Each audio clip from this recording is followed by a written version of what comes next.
It wasn't just another night under the lights for Nico Ali Walsh. It was a night of personal redemption, a reckoning of sorts that had been quietly building ever since his disappointing loss earlier this year, after falling short against Juan Carlos Guerra Jr. in February at Madison Square Garden, a venue soaked in family history and pressure. Walsh returned to the ring not just looking for a win, but for a sense of clarity, control, and confidence. And where better to write that comeback story than in Equatorial Guinea, a location that carried its own poetic echoes of his grandfather's past? On Friday night at the Sipopo Conference Center in Malabo, Nico clawed his way to a hard-fought majority decision victory over Ghana's rising star, Ebenezer Sowa. It wasn't flashy, it wasn't easy, but it was enough to make a statement. He's still here, and he's still building. There was a lot riding on this one, not just for his record, which now improves to 11 wins, 2 losses with 5 knockouts,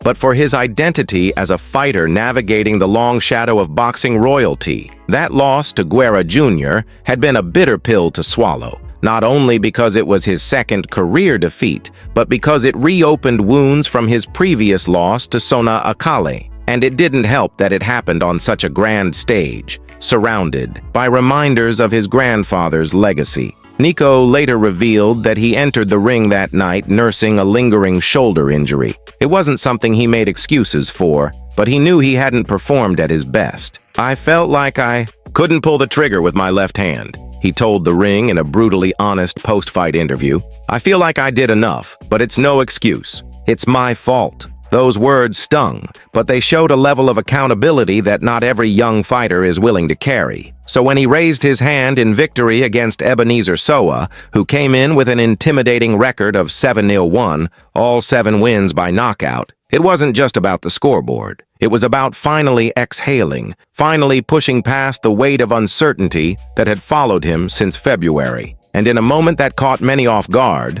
Nico chose not to focus on himself or even his grandfather in his victory speech. Instead, he turned the spotlight toward someone else, someone who for decades was seen as a rival to the Ali name. "I want to dedicate this fight to the great George Foreman," Nico said, his voice carrying a mixture of pride and sadness. "A warrior and a hero to many, including myself. He fought on this African soil with my family 50 years ago. Rest in peace, champion." That moment wasn't just a classy tribute, it was symbolic. It was Nico's way of acknowledging the larger-than-life figures who shaped the sport before him, even those who once stood across the ring from his blood. There was something powerful, even spiritual, about Nico's choice of words. Foreman and Ali's 1974 clash in Zaire, the Rumble in the Jungle, was more than just a fight. It was a cultural earthquake that changed how the world saw boxing, race, and resilience. And for the Ali family,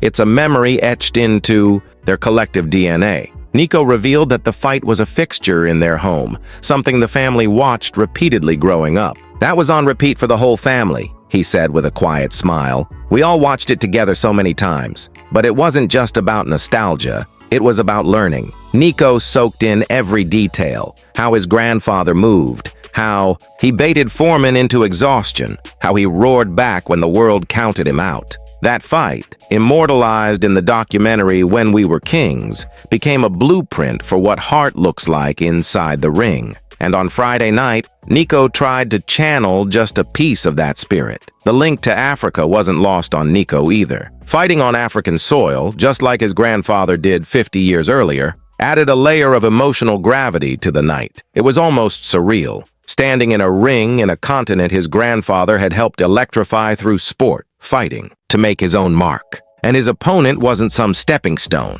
Ebenezer Sowa was a serious threat. The Ghanaian was undefeated, powerful, and hungry. A dangerous cocktail for any fighter, let alone one under pressure to rebound. Nico gave Sowa his due credit afterward, calling him a strong, determined rival. "He was tough, no doubt, but I had to show that I'm tougher," he said, sweat still dripping from his brow. The fight itself wasn't a runaway for either man. Sowa landed some big shots, tested Nico's chin, and forced him into uncomfortable moments. But Walsh kept his composure, adjusted, and edged out the win, not through raw talent alone, but through grit. This win may not shoot Nico to the top, of the rankings or earn him headlines across the sports world. But for those who've followed his journey, who've seen the weight he carries with that last name stitched across his robe, this victory meant something deeper. It was about resilience, about dusting yourself off after a fall, reassessing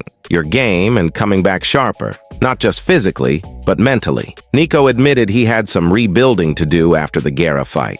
Friday's performance showed he's doing just that, and maybe now, with this latest chapter behind him, he can start focusing less on the ghosts of boxing's past and more on the fighter he's becoming. The beauty of this win wasn't in dominance, it was in perseverance. Nico Ali Walsh didn't blow the roof off the arena or deliver a highlight reel knockout. What he did was something arguably more valuable. He showed he could stay composed, under fire, regroup after setbacks, and grind out a win against a dangerous, undefeated opponent in foreign territory. That's the kind of character-building victory boxing veterans talk about, the type that separates those chasing hype from those pursuing a real legacy. It was never going to be easy for Nico. Carrying Muhammad Ali's name is both a blessing and a burden. It opens doors but adds enormous pressure to every jab, every slip, every post-fight interview. Friday night in Malabo, he finally seemed to silence some of that noise, not with his mouth, but with his gloves.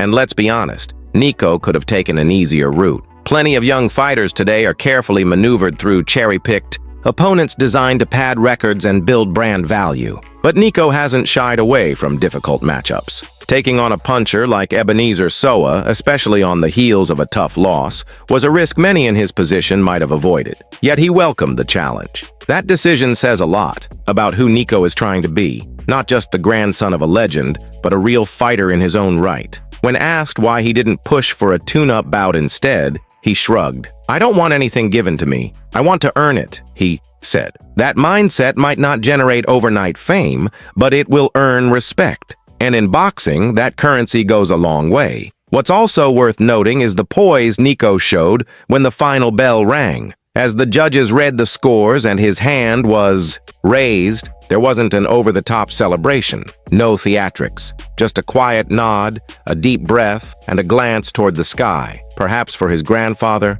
perhaps for Foreman, perhaps for the journey still ahead. It felt like a fighter finally stepping into his own skin, learning how to win without the burden of expectation crushing him. And while some fans might have wanted a flashier performance, those who've been around the sport long enough know that nights like this are where future contenders are molded. Nico looked like a man who had learned to stop fighting for headlines and start fighting for growth. After the fight, Nico lingered in the arena longer than most. He stayed to greet fans, take photos, and talk to local reporters who were clearly moved by the historical weight of the evening. One journalist even asked him how it felt to fight on the same continent where his grandfather made history. Nico paused for a moment, then responded with a sincerity that caught everyone off guard. "It's humbling. This place changed my family's life. I just hope I honored it tonight," he said. That kind of humility is rare in a sport often dominated by bravado. But for Nico, it's not a gimmick.